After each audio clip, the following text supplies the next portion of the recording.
Hello, പീക്കീസ് home ഗാർഡനിലേക്ക് എല്ലാവർക്കും സ്വാഗതം. ഇപ്പോൾ നമ്മൾ വീഡിയോയിൽ കാണുന്നതൊരു ഫിലോഡെൻഡ്രോൺ വെറൈറ്റിയാണ്. അത് നല്ല ഭംഗിയാണ് കാണാനായിട്ട് കേട്ടോ. അപ്പോൾ നമ്മളിന്ന് വന്നിരിക്കുന്നത് ഫിലോഡെൻഡ്രോണിനെ പറ്റിയിട്ട് പറയാനൊന്നുമല്ല, കലേഡിയം പ്ലാന്റ്സിനെ പറ്റിയിട്ട് സംസാരിക്കാനായിട്ടാണ്. നമ്മുടെ ചുറ്റുവട്ടത്ത് തന്നെ ധാരാളം കലേഡിയം പ്ലാന്റ്സ് നമുക്ക് കാണാൻ പറ്റും. എൻ്റെ കയ്യിലും ഒരു ചെറിയ കളക്ഷൻ കലേഡിയം പ്ലാന്റ്സ് ഉണ്ട്. ഒരു 11 വെറൈറ്റി കലേഡിയത്തിനെ പറ്റിയിട്ടാണ് ഞാനിന്നിവിടെ പറയണത്. അതിൽ ആദ്യത്തെ വെറൈറ്റി ആണ് കേട്ടോ ഈ വലിയ സുന്ദരി അലോക്കേഷ്യ. ബ്ലാക്കും ഗ്രീനും കൂടിയിട്ട് മിക്സ് ആയിട്ടുള്ള ഒരു കരിമ്പച്ച നിറത്തിലാണ് ഈ കലേഡിയം കാണാറുള്ളത്. ഈ കരിമ്പച്ച നിറത്തിൻ്റെ ഇടയിൽ വൈറ്റ് കളറിലുള്ള ലൈനുകളും ഉണ്ട് കേട്ടോ. ഈ അലോക്കേഷ്യ പ്ലാന്റിനെ എലിഫൻ്റ് ഇയർ എന്നും പറയാറുണ്ട്. ഇൻഡോർ ആയിട്ട് ഇരിക്കുമ്പോഴാണ് കേട്ടോ അവർക്ക് ഈ തിളക്കമൊക്കെ ഉണ്ടാവുക. ഓരോ പുതിയ ലീഫ് വരുമ്പോഴുള്ള ഈ തിളക്കം കുറേ കാലത്തേക്ക് അവർ കാത്തു സൂക്ഷിക്കാറുണ്ട്. നമ്മുടെ അടുത്ത പ്ലാന്റും ഇതേപോലെ തന്നെ ഒരു ഭീമൻ അലോക്കേഷ്യ പ്ലാന്റ് തന്നെയാണ്.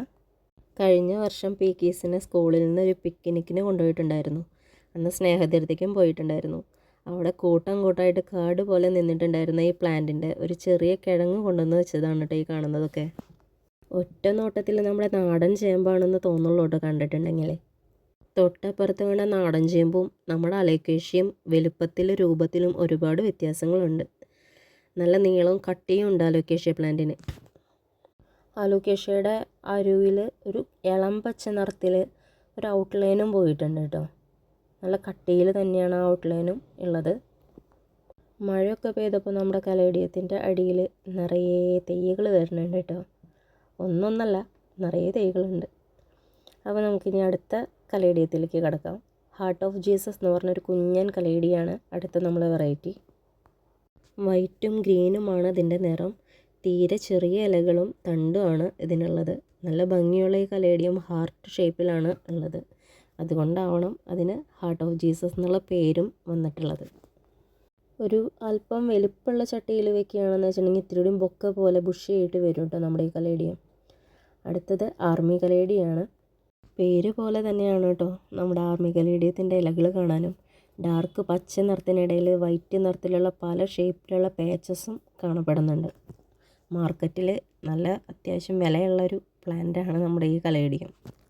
ഈ താരത്തെ ഒരുവിധം എല്ലാവരും കണ്ടിട്ടുണ്ടാവും. നമ്മുടെ വീട്ടുമുറ്റത്തും പറമ്പിലും എല്ലാം തന്നെ കണ്ടുവരുന്നൊരു കോമൺ കലേഡിയാണ് കേട്ടോ അത്. നല്ല ബുഷിയായിട്ട് നിൽക്കണ കാണാനായിട്ട് നല്ല ഭംഗിയാണ്. അടുത്തത് ഗാലക്സി വൈറ്റ് എന്ന് പറയുന്ന ഒരു കലേഡിയാണ്. ഇത് ഗ്രീനിൽ വെറിഗേഷനുള്ള വൈറ്റ് കളറിലുള്ള പാച്ചസൊക്കെ ഉള്ള ഒരു നല്ലൊരു വെറൈറ്റിയാണ്. അടുത്ത വെറൈറ്റി നമ്മൾ പുള്ളിച്ചേമ്പ് എന്ന് വിളിക്കാറുള്ള വൈറ്റും റെഡും സ്പോട്ടുകളുള്ള കലേഡിയം പ്ലാന്റ് ആണ് കേട്ടോ. നല്ല ഭംഗിയാണ് കാണാനായിട്ട്. പിന്നത്തത് എൻ്റെ കയ്യിൽ ആകെ ഒരേ ഒരു പ്ലാന്റേ ഉള്ളൂ. ഇതിൻ്റെ മുകൾ ഭാഗത്ത് കൂടുതൽ ഗ്രീൻ നിറത്തിലാണ് കാണുന്നത്. വെച്ചാൽ ഇലയുടെ ബാക്ക് ഭാഗത്ത് ഒരു മെറൂൺ ഷെയ്ഡാണ് കേട്ടോ ഉള്ളത്. അതിൻ്റെ തണ്ടും അത് നല്ല മെറൂൺ കളറിലാണ് കാണാറുള്ളത്. അടുത്ത കലേഡിയം ഗ്രീനും പിങ്കും നിറത്തിലാണ് കാണുന്നത്. ഗ്രീനിൽ പിങ്ക് ലൈൻസും പിങ്ക് തന്നെ സ്പോട്ടുകളും കാണുന്നുണ്ട്. പുതിയതായിട്ട് വരുന്ന ലീഫുകളിൽ നല്ലൊരു തിളക്കത്തോട് കൂടിയിട്ടാണ് കേട്ടോ വരാറുള്ളത്. ഇനി നമ്മുടെ കലേഡിയം ഐറ്റ് ആൻഡ് വൈറ്റ് എന്ന് പേരുള്ള ഒരു ശൂലത്തിൻ്റെ ഷേപ്പിലായിട്ടുള്ള ഒരു കലേഡിയാണ് കേട്ടോ. കോമൺ കലേഡിയങ്ങളെ പോലെ തന്നെ ഇപ്പം നമ്മുടെ പാടത്തും പറമ്പിലും എല്ലാം വീട്ടുമുറ്റത്തും അരികിലും എല്ലാം ഈ കലേഡിയം കാണപ്പെടുന്നുണ്ട് കേട്ടോ. അടുത്ത കലേഡിയം ഒരു പിങ്ക് വെറൈറ്റിയാണ്. പച്ച കളറിൻ്റെ ഇടയിൽ നല്ല ഭംഗിയുള്ള പിങ്ക് കളറിലാണ് വരുന്നത്. മെച്യൂർഡ് ആയിട്ടുള്ള ലീഫിൽ ഒരു നരച്ച പിങ്ക് നിറത്തിലാണെങ്കിലും പുതിയതായിട്ട് വരുന്ന എല്ലാ ലീഫിലും നല്ല ഭംഗിയിൽ നല്ല ഡാർക്ക് കളറിലാണ് പിങ്ക് എടുത്ത് കാണിക്കുന്നത്. എൻ്റെ കയ്യിൽ ഇതിൻ്റെ ചെറിയ തൈകളാണുള്ളത്. അപ്പോൾ ഇത് വലിയ നല്ല സൈസിലും വരും കേട്ടോ. നല്ല വലുപ്പമുള്ള ഇലകളും ആവും. പക്ഷേ ഇപ്പോൾ ഉള്ളത് എൻ്റെ കുഞ്ഞേ സൈസിലുള്ളതാണ്. നല്ല ഭംഗിയിൽ നല്ല ഡാർക്ക് കളറിലാണ് ഇതുള്ളത്. അപ്പോൾ ഇത്രയൊക്കെ ഉള്ളൂ എൻ്റെ വീഡിയോ. അടുത്ത വീഡിയോയിൽ നമുക്ക് വീണ്ടും കാണാം. Okay, by.